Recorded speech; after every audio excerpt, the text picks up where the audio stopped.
इसलिए महत्वपूर्ण है, इसलिए नहीं महत्वपूर्ण है कि पंचायत को लेकर कुछ किया है।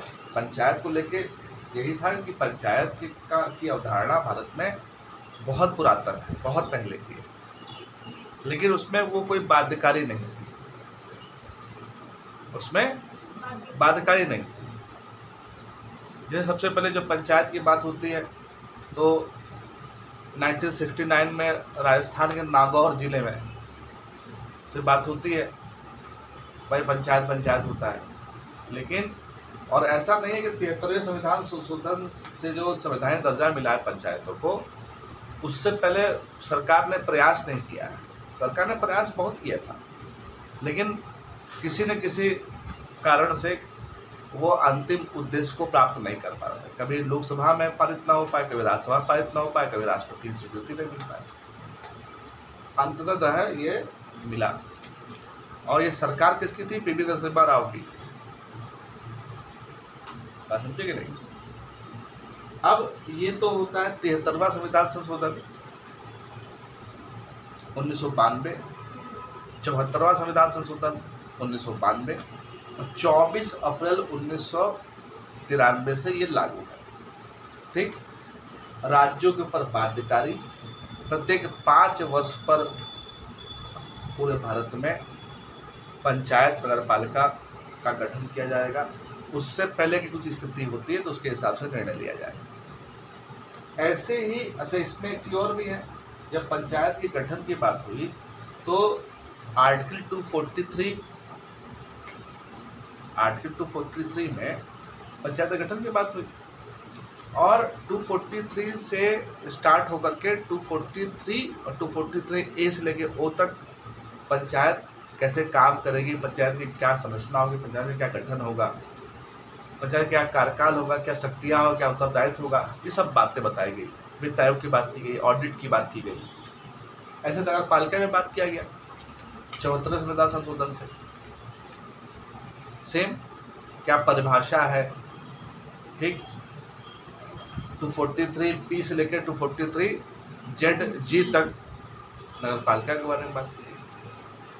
और इसके लिए अगर हम लोग अनुसूचियों की बात करें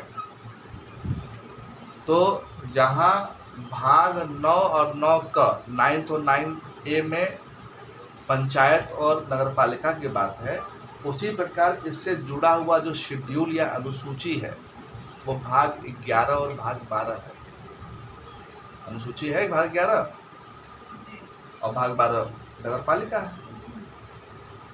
और इसके अलावा भाग जो 9 है जिससे जुड़ा हुआ अनुसूची 11 है, उसमें 29 मद है, यानी पंचायत के पास कार्य की संख्या कितनी है? 29।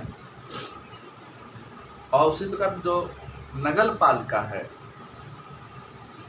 उसका जो शेड्यूल है भाग 12 में, मतलब अनुसूची 12, भाग से बड़ा अनुसूची 11, अनुसूची 12, तो अनुसूची 12 में नगर पालिका को 18 मद मिले, 18 उनके कार्य।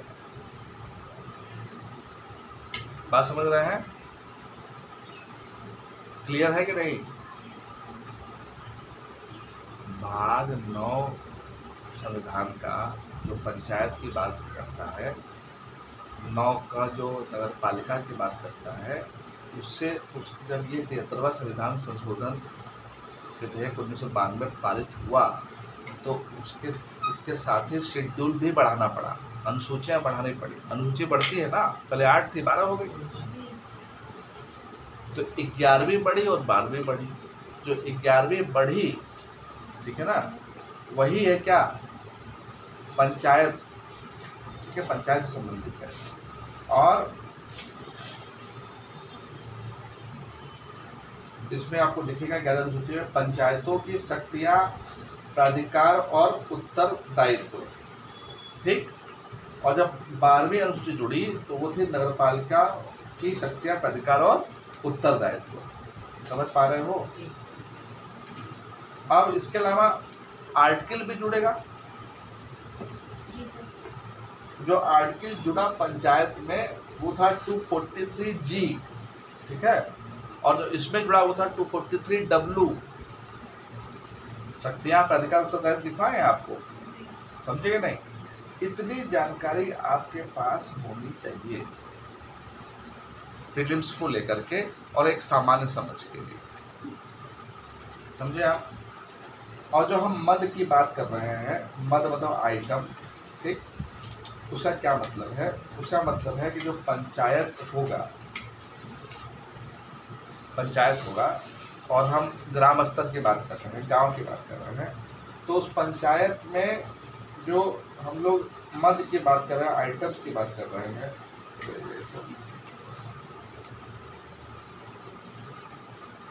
वो सब कार्य हैं। जैसे पथकर हो गया, गांव से होकर के मान लो कोई स्टेट हाईवे जा रहा है या कुछ जा रहा है, तो वो पैसा किसको मिलेगा?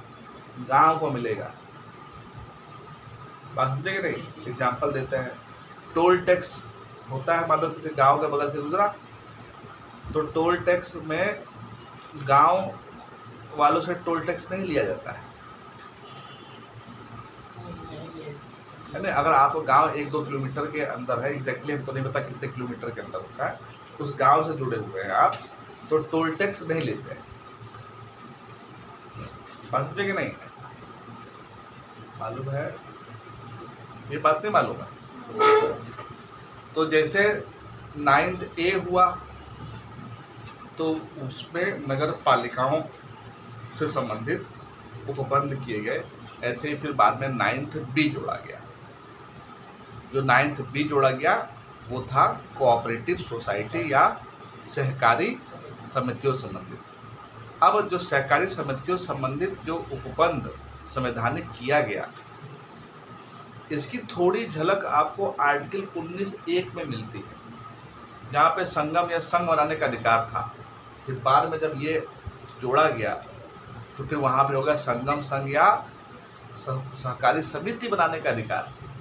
अब उस वाले आर्टिकल 19(1) में जो C है, उसमें सहकारी समिति बनाने का अधिकार भी संवैधानिक अधिकार है, मौलिक अधिकार। समझे कि नहीं आप? अभी आपने देखा यहाँ पे कोऑपरेटिव बैंक होता है कि नहीं? कोई भी इस तरह से काशी गोमती, लखीमपुर अर्बन, आपको उधर जाओगे लखनऊ रूट पर, तो वहाँ पे भी आपको देखने को मिलेगा। तो ये जो पावर मिल रहा है ना, ये संवैधानिक पावर है, ऐसे नहीं मिल रहा है। ये जो है एक संवैधानिक पावर है, समझे कि नहीं आप? के अंदर वो ये नेटवर्क मार्केटिंग संस्थाएं क्या जो नेटवर्क मार्केटिंग संस्थाएं होती हैं वो भी कोऑपरेटिव सोसाइटी। देखो पहले बात समझो, सहकारी समिति मतलब सहकार हो, जैसे 5 लोग हैं, उन्होंने मिलकर कोई काम किया, सहकारिता काम, उसका उद्देश्य कुछ होगा, उद्देश्य होगा ना जी। और वो उद्देश्य जो है जन कल्याण होना चाहिए। जन कल्याण के माध्यम से आपको लाभ मिलेगा, इससे किसी को कोई परेशानी नहीं है।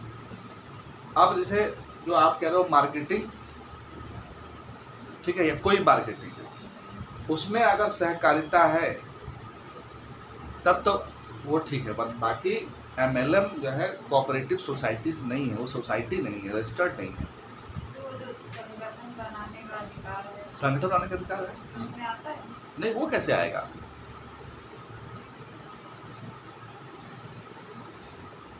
वो नहीं आएगा। बात समझे कि नहीं? कोई भी जो कंपनी बनती है,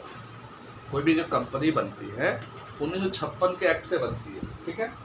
और 1956 के एक्ट में या तो भाई देखो प्राइवेट सेक्टर हो सकते हैं, प्राइवेट कंपनी, निजी कंपनी या सहकारी कंपनी,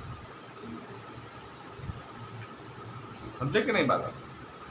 बहुत से जो कोऑपरेटिव जो बैंक्स थे, इसी आर्टिकल के आने के बाद मल्टी स्टेट हो गए।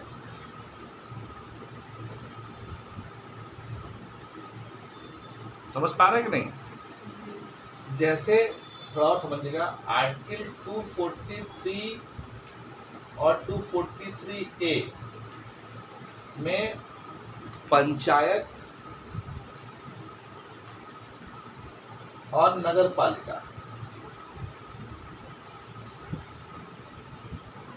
को 73वें कॉन्स्टिट्यूशनल अमेंडमेंट एक्ट 1992 और 74वां संविधान संशोधन 1992 से इसको जो है क्या किया गया, इसको पारित किया गया, इसको संवैधानिक दर्जा दिया गया पंचायत नगर पालिका को। और ये जो आप देख रहे हो भाग की अगर बात कर रहे हैं तो भाग 9 और भाग 9 क या ए कितनी बात थी। आर्टिकल की अगर हम बात करें आर्टिकल की तो यहाँ 243 से लेकर के 243 ओ तक और इसमें पी से लेकर के जेड जी तक, इसके बाद 243 का ही भाग। भाई ओ से 243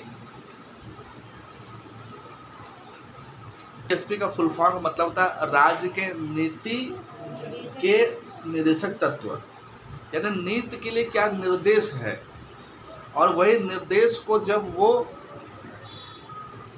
जो उसको निर्देश मिला है राज्य को क्योंकि बाध्यकारी नहीं है, उस निर्देश को जब वो क्या करती है कॉन्स्टिट्यूशन का अमेंडमेंट करके लागू कर देते तो वो बाध्यकारी हो जाता है। जैसे अनुच्छेद 40 उसमें भाई ग्राम पंचायतों के गठन की बात थी, मौलिक संविधान में शुरू से ही बात थी, लेकिन पंचायतों का गठन जो है जो बाध्यकारी हुआ है वो 1993 में हुआ है। बात समझे कि नहीं। ये क्यों हुआ, क्योंकि आप कॉन्स्टिट्यूशनल अमेंडमेंट एक्ट लेकर के आए। तो डीपीएसपी में जब तक अमेंडमेंट एक्ट लेकर सरकार नहीं आएगी वो बाध्यकारी नहीं हो सकता। ऐसे ही कोऑपरेटिव सोसाइटी जो 9th बी में है, जो आर्टिकल 243 बी की बात है, 243 जेड एच से जेड टी की बात है और 9th बी की बात है, ये भी पहले बाध्यकारी नहीं था। जब यहाँ पे आप अमेंडमेंट एक्ट लेके आए 2011 वाला, फिर जाकर के ये मौलिक अधिकार में बन गया 19(1)(c) में आपको उसमें सब जोड़ दिया गया। समझ पा रहे हो भैया बात, ये चीज है। और इसी प्रकार जैसे आर्टिकल जोड़ा गया तो इसमें 43B जोड़ा गया, 43B जो जुड़ा इससे, और 43B क्या है, ठीक है, 43B ही कोऑपरेटिव सोसाइटी बनाने के लिए बात है। समझे कि नहीं, क्लियर है। चलो कल लिखो जरा कोऑपरेटिव सोसाइटी में। 43B ये भी तो है सर, दोनों बात है। सहकारी समितियों से संबंधित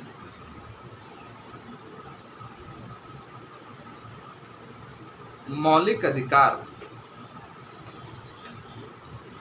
19(1)(c) में उल्लेखित है।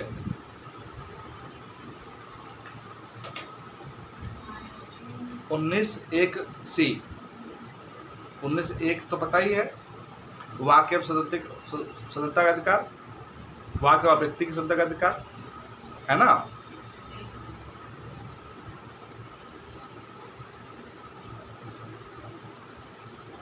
Freedom of speech and liberty वो 19(1) में है। उसका जो पार्ट सी है क ख ग, जिसमें संगम या संघ बनाने का अधिकार था, फिर बाद में 97वें संविधान संशोधन 2011 के माध्यम से उसमें संगम संघ या सहकारी समिति बनाने का अधिकार जोड़ दिया गया।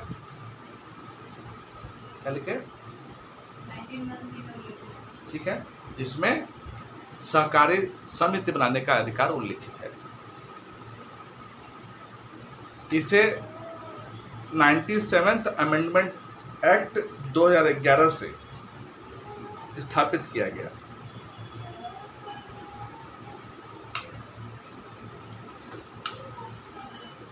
इससे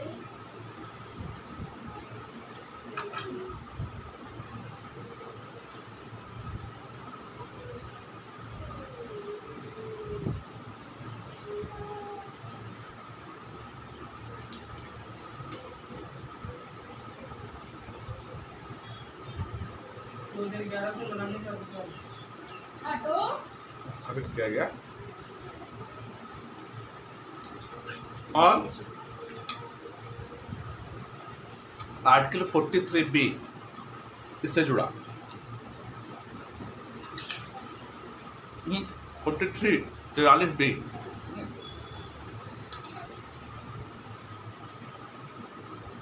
आसान है, देखो आसान, देखो ये पर ध्यान रखना है।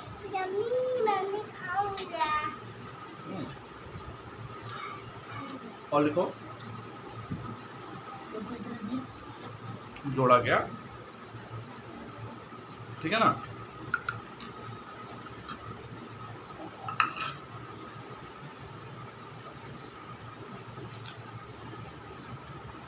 और लाइन चेक करो,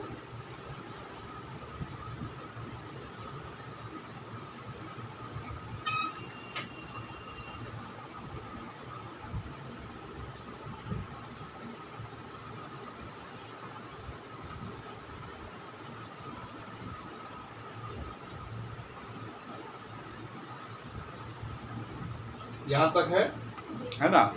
तो उसमें जो ZH है उसमें परिभाषाएं हैं, डेफिनेशन है। ZK जो है उसमें निर्वाचन है, इलेक्शन।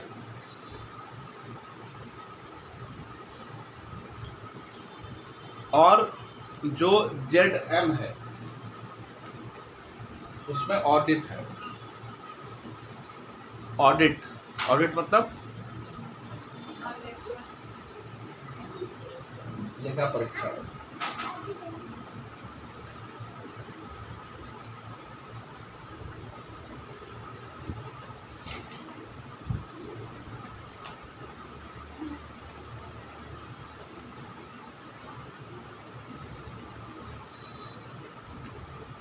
ठीक है ना। 3 आर्टिकल इसमें महत्वपूर्ण है, समझ गया।